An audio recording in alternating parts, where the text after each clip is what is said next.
Oke, Assalamualaikum warahmatullahi wabarakatuh. Salam sejahtera untuk kita semua dan semangat pagi.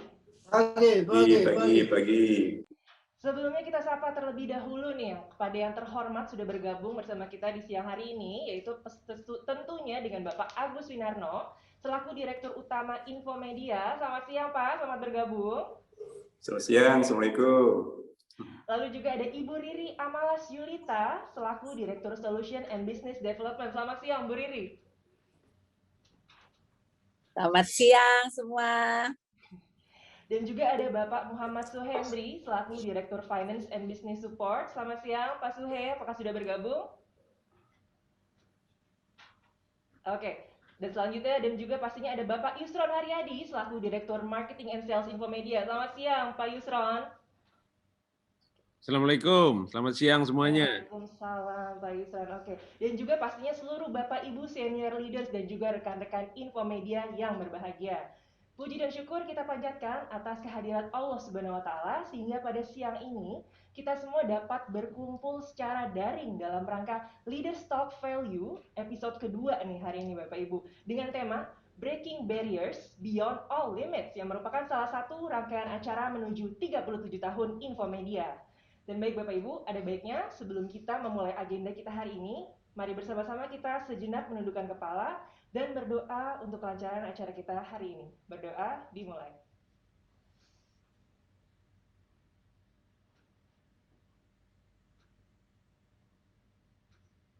Berdoa selesai. Baik teman-teman, rekan-rekan Infomedia pastinya diharapkan untuk mengikuti jalannya acara hari ini dengan baik dan juga memperhatikan beberapa rules yang akan saya bacakan berikut, yaitu Bapak Ibu harap melakukan mute pada Zoom-nya di device masing-masing agar tidak terjadi noise. Dan juga Bapak Ibu diharapkan untuk memasang background kegiatan acara yang sudah disampaikan sebelumnya. Dan pastikan juga kamera Bapak Ibu dalam keadaan on hingga acara nanti selesai Bapak Ibu agar dapat diambil momen-momen fotonya tiap saat oleh panitia. Dan sebelumnya mungkin Bapak Ibu di sini ada yang bertanya-tanya, apa makna dari tema Leaders Talk Value kita hari ini? Yaitu Breaking Barriers Beyond All Limits. Nah, maka dari itu kita akan mendapatkan insight menarik dari dua pembicara kita, tentunya dengan Pak Awin selaku CEO Infomedia, bersama dengan bintang tamu spesial kita yaitu Pak Handri selaku CEO dari General Electric Indonesia. Dan di sini kita akan mengupas bagaimana supaya kita dapat terus meningkatkan skill kita, kemampuan kita dengan mendobrak segala keterbatasan yang kita punya untuk mencapai goals atau keinginan kita. Dan langsung saja kita lihat profil dari moderator yang akan melit jalannya Leaders Talk Value kita hari ini.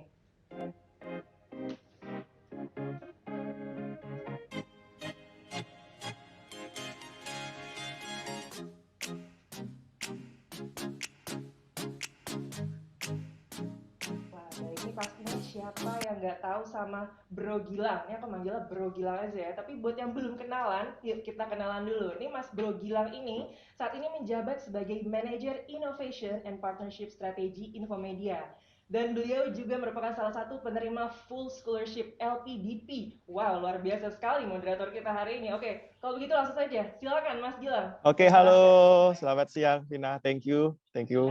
Terima kasih buat perkenalannya. Saya rasa hari ini saya bukan siapa-siapa, Vina. Kebetulan saya bertugas untuk jadi moderator karena kita, teman-teman semua yang sudah hadir di ruangan ini, kita akan mendengarkan sharing yang luar biasa dari dua orang yang memang sudah punya pengalaman memimpin di organisasi besar. Nah, untuk sesi pertama ini, kita akan mendengarkan sharing dari seseorang yang sudah sangat kita kenal, gitu ya. Pemimpin kita sendiri, yaitu Direktur Utama kita, Pak Agus Winarno, atau akrabnya kita panggil Pak Awin. Saya sapa juga. Halo Pak Awin, selamat siang. Sehat Pak? Selamat siang Mas Gilang. Sehat ya Pak Awin ya? Alhamdulillah sehat. Kita udah nggak sabar nih dengar cerita Pak. Jadi selama Pak Awin di sini, kita udah kenal lah Pak Awin itu seperti apa. Cuman kayaknya hari ini kita nanti bakal korek sedikit tentang masa lalunya Pak Awin nih. Cuman sebelum saya masuk ke sesinya Pak Awin, saya boleh kenalin lebih dalam profilnya Pak Awin ke rekan-rekan semua. Mungkin boleh di-show ya. Oke, jadi Pak Awin sendiri sudah sangat berkecimpung lama di dunia telco, khususnya mulai dari Telkom Indonesia, berkarir semenjak awal, hingga menapaki karir, menjadi GM Retail, menjadi VP CRM, which is nggak semua orang bisa, dan juga akhirnya sekarang menjadi Direktur Utama kesayangan kita di Infomedia, Pak Awin. sebelumnya sempat juga jadi komisaris utama ya Pak Awin ya di Infomedia. Nah, untuk terkait masa lalunya nanti akan kita korek sedikit kisi-kisi. Beliau ini dulunya lulusan dari Institut Teknologi Telkom, kalau dulu namanya. Sekarang terkenalnya Telkom University.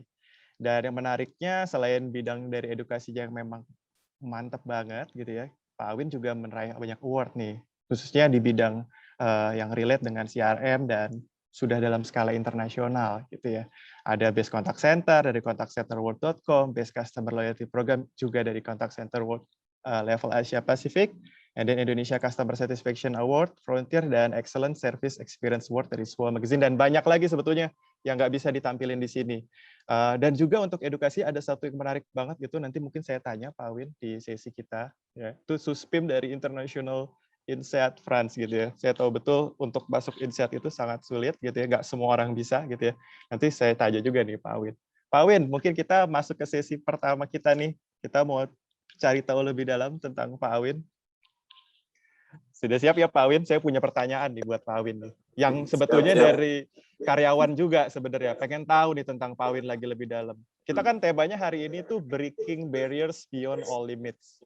Pak Awin kan udah sukses nih hitungannya di Telkom Group, sangat sukses menjabat direktur utama, menjabat posisi-posisi tinggi dan penting di Telkom Indonesia sebelumnya.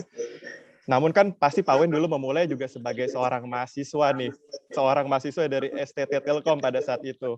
Bisa sampai level sekarang, Pak Awin bisa cerita nggak sih bagaimana perjalanannya dan apa sih kunci rahasianya bisa menapaki karir dari seorang mahasiswa STT Telkom, putra daerah, and then sekarang menjadi direktur utama di salah satu Telkom Group. Baik, terima kasih. Bismillahirrahmanirrahim. Assalamualaikum warahmatullahi wabarakatuh. Waalaikumsalam. Oke, baik. Salam sejahtera untuk kita semua. Yang saya hormati teman-teman semua ya, rekan-rekan BOD, senior leaders, teman-teman insan Infomedia yang saya banggakan. Ya, senang sekali ya hari ini. Mungkin ini bagian dari rangkaian ulang tahun Infomedia yang ke-37 ya. Jadi kalau bicara tentang sukses, saya pikir masing-masing punya ini ya, punya indikator sukses masing-masing. Ada orang yang bisa ingin sukses di karir, bekerja gitu ya, tapi ada juga orang sukses di keluarga, di bisnis, di organisasi macam-macam gitu ya. Nah, kalau mungkin tadi Mas Gilang nanyakan bagaimana journey saya, perjalanan saya mungkin dari mungkin dari sekolah lah gitu ya. Saya di sini juga ada Mas W, kebetulan Mas W ini teman kuliah saya satu angkatan juga, jurusannya juga sama gitu ya. Jadi memang saya berangkat dari kota kecil ya, kota Boyolali, barangkali mulai terkenal zaman kampanye dulu ya Pak Prabowo ya itu. Nggak salah Muka Boyolali atau apa waktu itu ya, jadi lumayan terkenal jadi Boyolali. Jadi saya berangkat dari kota kecil, dari kampung gitu ya, bapak saya dan ibu saya juga petani, pedagang gitu ya. Hidupnya juga susah lah kira-kira begitu ya kalau boleh dibilang gitu ya. Prinsip saya pada saat itu harus kuliah yang ini ya, yang gratis gitu ya, karena ya saya tahu diri lah nggak mampu kalau harus kuliah berbayar begitu. Meskipun saya juga akhirnya juga mendaftar beberapa perguruan tinggi negeri dan diterima, tapi akhirnya pilihannya ke waktu itu STT Telkom. Jadi STT Telkom ini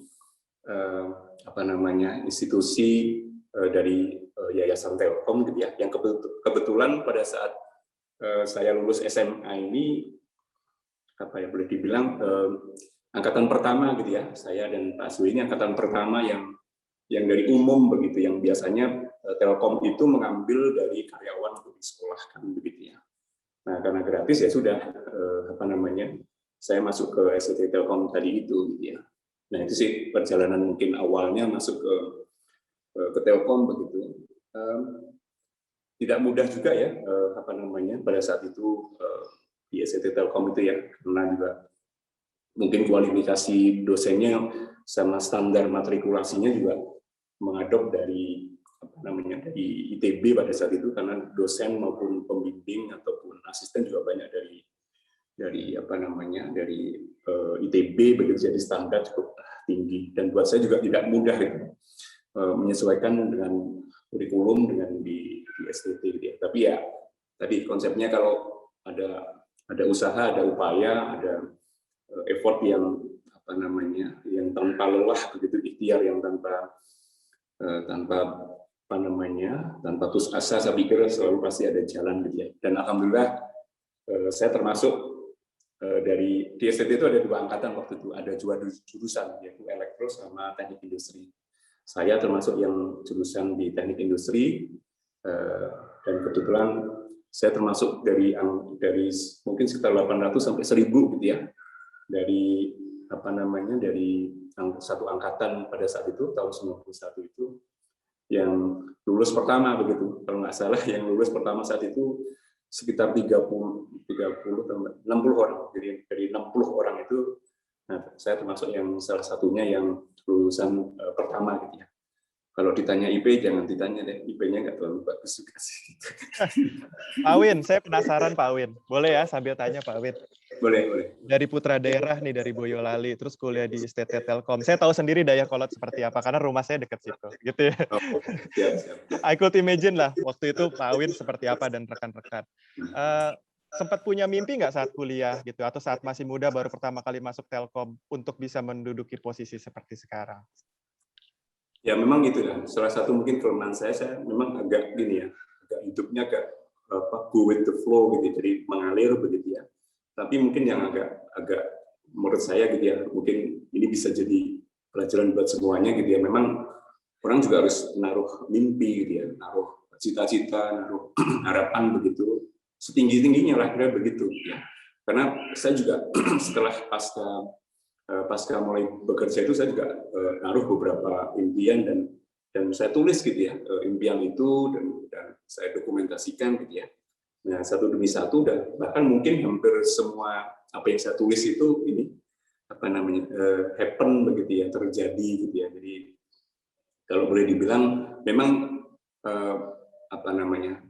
harapan mimpi itu mungkin berubah-ubah ya, bisa jadi ya, karena mungkin ekspektasi orang ketika saya berangkat dari keluarga yang sangat sederhana, minimal pengen hidup yang baik lah, sejahtera dulu lah, kira-kira begitu. Jadi sebenarnya spirit saya waktu pengen cepat lulus itu ya bukan pengen ini ya, pengen wah-wahan ya, cuma pengen ini aja, pengen segera keluar dari hidup susah aja sih sebenarnya begitu sih, karena punya gaji begitu ya. Jadi mungkin itu sih kalau boleh dibilang. Jadi setelah bekerja ya sudah, mungkin saya mulai menata karir.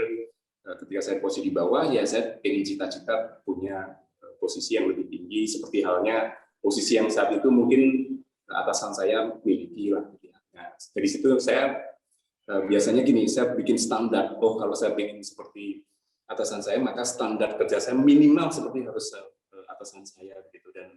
Dan rata-rata mungkin semuanya juga begitulah gitu ya. Jadi berikan yang terbaik, effort yang terbaik, kasih yang terbaik. Karena pasti orang itu akan scanning mana yang kira-kira orang ini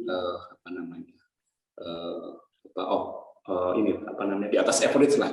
Nah, kira-kira harapan saya sih kalau mau ambil mungkin lesson learned begitu ya. Jadi kalau ingin jadi orang ya di atas rata-rata lah, kira begitu.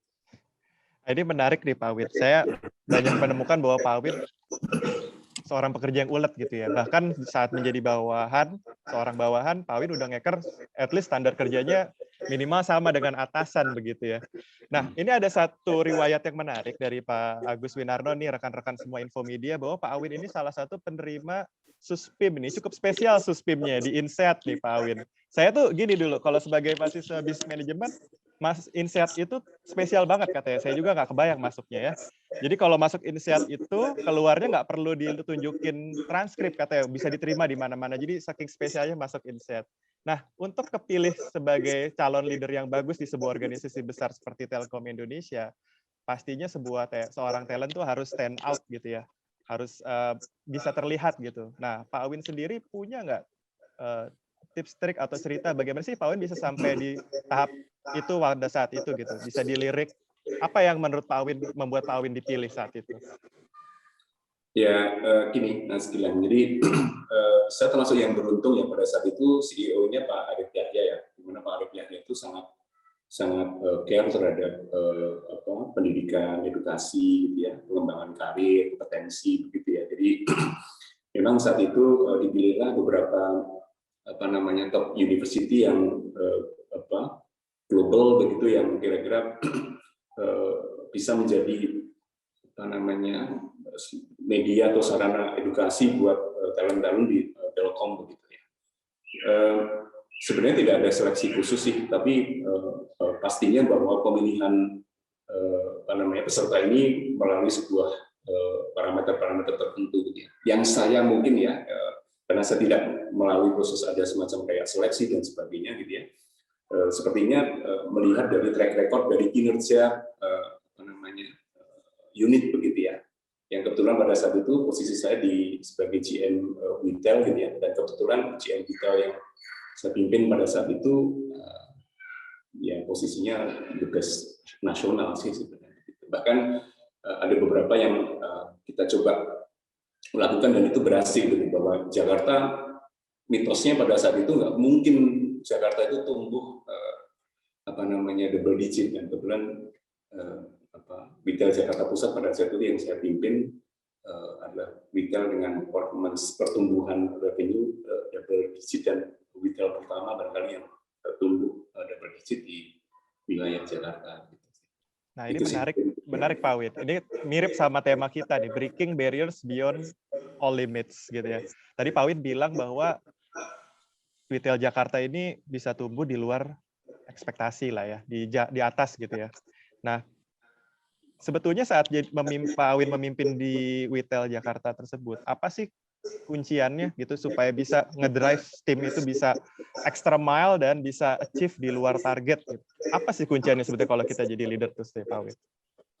Saya pikir harus ini ya, pertama harus jadi leader ya. Leader harus komit gitu ya, dan mampu menjadi contoh gitu ya. Karena pasukan kan pasti harus lihat bagaimana cara leader itu bekerja gitu ya. Ya totalitas gitu, disiplin, tanggung jawab gitu ya, goal oriented, result oriented dan sebagainya. Ini memang menurut saya di Telkom ini cukup menjadi kunci gitu ya, bahwa keberhasilan seseorang itu bukan semata-matanya dilihat proses, terkadang juga proses itu penting gitu ya, tapi kalau kemudian result atau hasilnya juga tidak sesuai harapan, ini juga menjadi poin catatan juga gitu ya. Jadi satu, jadi yang memang leader harus komit membawa pasukannya untuk menuju arah yang dituju gitu ya, dan harus yang tadi itu yang goal oriented begitu. Terus yang kedua ya harus ngeblend dengan pasukan gitu ya, supaya pasukan ini bisa berkolaborasi secara maksimal dengan atasan begitu. Karena banyak orang merasa atasan itu adalah posisi gitu ya, yang dimana orang harus jaga gitu ya antara posisi atasan dan bawahan. Kalau saya pendekatannya mudah-mudahan sejauh ini sampai di posisi di Infomedia sendiri, mungkin saya nggak ada barrier lah buat teman-teman kalau mau diskusi, mau ngasih saran, kritik dan sebagainya.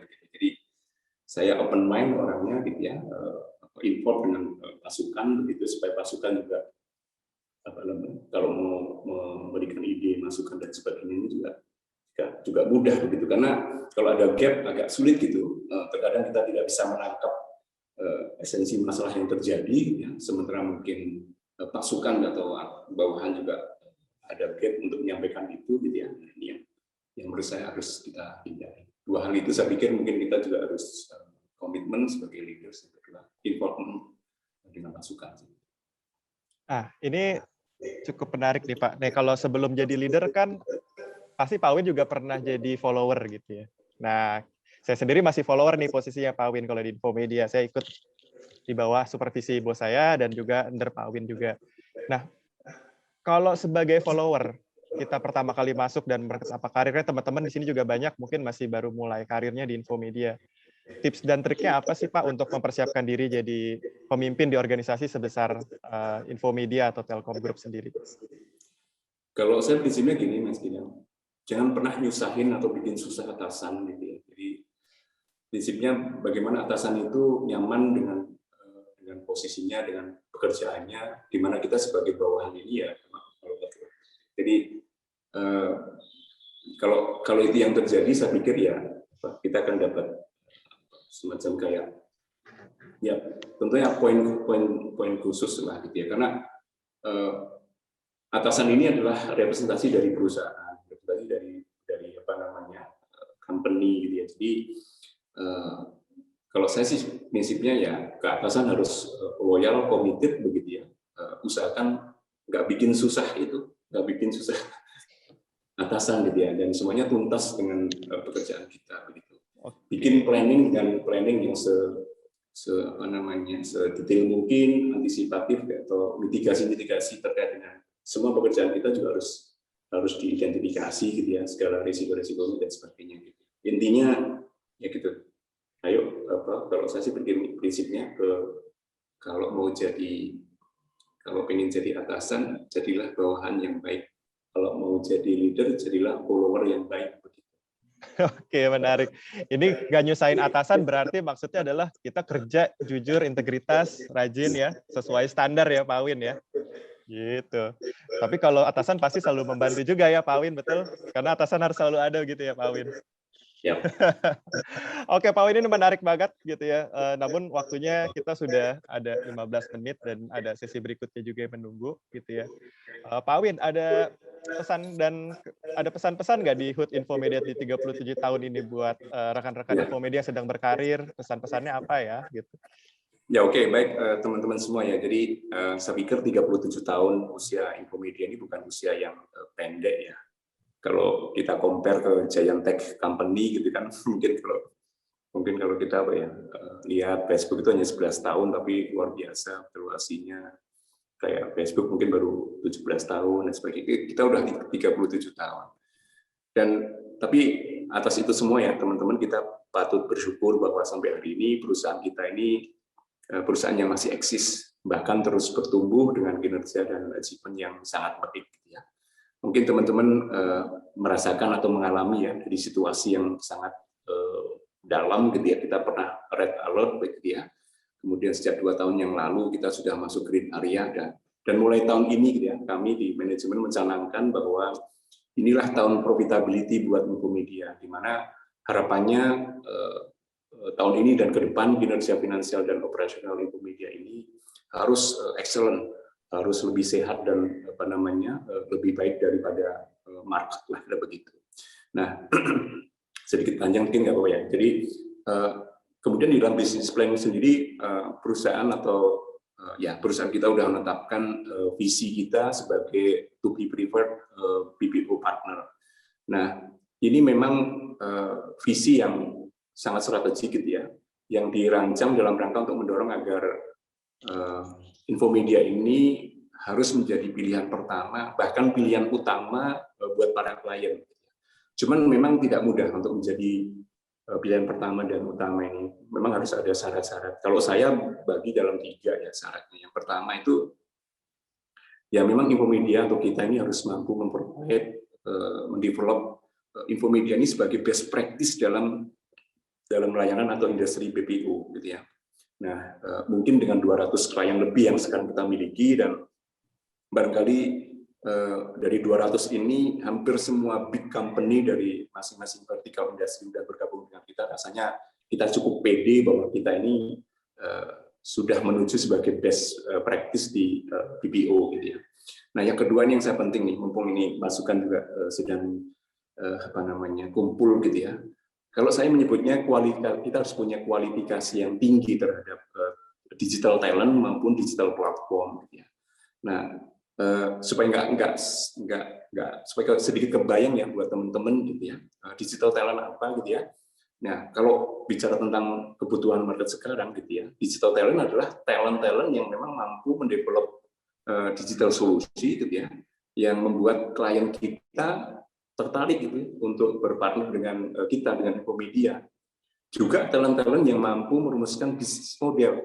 Nah, ini yang penting juga nih, bisa merumuskan bisnis model yang fit ya, sesuai dengan kebutuhan klien yang saat ini masuk ke era digital gitu ya. Dan sebaliknya pasti harus mampu di dalam bisnis model tadi itu memastikan bahwa juga perusahaan juga tetap mendapatkan profitabilitas yang optimal gitu ya.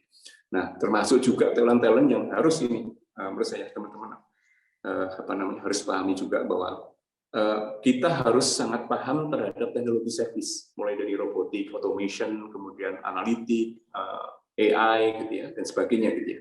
Nah, untuk khusus yang talent digital ini, saya jujur agak pengen straight to the point bahwa saya pengen mengajak, yuk teman-teman, kita asah, kita upgrade, gitu ya, kita tingkatkan kompetensi agar teman-teman atau kita semua ini selalu fit dengan kebutuhan perusahaan yang saat ini sedang gencar-gencarnya melakukan transformasi digital begitu. Dan sebaliknya saya mungkin juga mengingatkan, saya pastikan nanti kalau teman-teman tidak upgrade, kemudian tidak adaptif dengan perubahan ini, maka ya kira-kira akan tertinggal dengan sendirinya begitu. Yang berikutnya yang penting adalah kekuatan platform tadi yang saya sampaikan, digital talent sama platform, gitu ya. Karena platform ini penting karena dia yang akan mengenable service-service yang akan kita create ke pelanggan. Terakhir tadi yang masalah bisnis model. Jadi bisnis model ini kita harus create bisnis model yang agile, yang customized, yang sesuai dengan dinamika pasar yang saat ini terus berubah. Yang pasti bisnis model kita harus berubah karena memang tuntutan dan situasi market yang memang berubah begitu. Nah, terakhir mungkin saya ingin sampaikan ke teman-teman semua, remind buat kita semua, ya, jajaran BUD juga, semua leader dan teman-teman semua, bahwa situasi ke depan ini nggak mudah pastinya, bahwa situasinya pasti akan sangat challenging, dan mungkin saya juga remind juga ya, bahwa layanan kita ini sangat mudah untuk di-disrupt. Nah, keberadaan startup, kemudian aplikasi-aplikasi yang sekarang banyak di pasar begitu ya, itu ternyata kalau kita bedah itu banyak memangkas bisnis proses konvensional yang tentunya pasti akan mengambil porsi layanan kita gitu ya. Nah, mungkin contoh sederhana, mungkin nggak pernah kan kita tahu kontak centernya Google, Facebook gitu ya, atau Gojek bahkan, atau kalau di kita juga ada Halodoc gitu ya, mungkin kita nggak susah gitu, karena sudah tergantikan oleh bisnis prosesnya oleh tadi itu aplikasi dan digital. Yang penting lagi bahwa ingat bahwa semua perusahaan termasuk klien kita sekarang sedang masif melakukan transformasi digital. Itu penting. Dan ini bahkan dengan adanya pandemi ini sekarang masyarakat kan dipaksa ya tidak harus jaga jarak, menghindari interaksi fisik, semua serba online gitu ya. Dan ini membuat digitalisasi menjadi sangat cepat gitu ya. Dan impact-nya yang kita lihat sekarang bahwa aplikasi-aplikasi ini berkembang sangat cepat. Untuk itu nggak ada cara lain, kita harus terus explore digital capability kita, kemudian kita harus rubah service kita dari yang konvensional menjadi digital solusi, kemudian juga hal-hal yang terkait dengan revolusi digital terkait dengan service kita, otomasi, robotik, machine learning ini akan menjadi solusi yang pasti akan dibutuhkan oleh klien ke depan. Nanti pasti akan diikuti oleh analytics, karena analytics ini nanti dibutuhkan oleh klien dalam mungkin menganalisa, mengambil keputusan, membuat prioritas dan sebagainya. Mungkin sekali lagi saya ajak ya teman-teman, ayo terus perkuat solusi digital kita. Nah itu yang berikutnya, temukan segera area-area baru untuk bisa menjadi second leg atau kaki kedua di luar existing portfolio BPO kita. Terakhir mungkin quote-nya adalah go digital or die gitu. Terima kasih Pak Awin. Jadi teman-teman, kita dikasih kisi-kisi nih untuk para talent ya, untuk mempersiapkan dari 3 tadi, untuk mendevelop Infomedia best practice layanan industri BPO, meningkatkan kualifikasi kita nih teman-teman, supaya kita bisa adaptif pada teknologi-teknologi yang akan ada di masa depan, dan kita bisa jaga nih Infomedia terus maju di kemudian hari. Thank you Pak Awin buat sharingnya. Saya rasa kita cukupkan untuk hari ini. Mohon maaf nih bila terbatas Pak Awin. Banyak banget yang kita mau tanyakan ke Pak Awin. Mungkin suatu hari kalau pandemi udah selesai, kita bisa kumpul-kumpul ya Pak Awin ya, ngobrol-ngobrol sama Pak Awin. Iya, dengan ngopi-ngopi juga nih Mas. Iya, siap. Oke, thank you. Kita ada sesi foto kayak ini. Habis ini Pak Handri juga sudah hadir. Saya kembalikan dulu ke Mbak Vina. Halo kawanku Mbak Vina, silakan.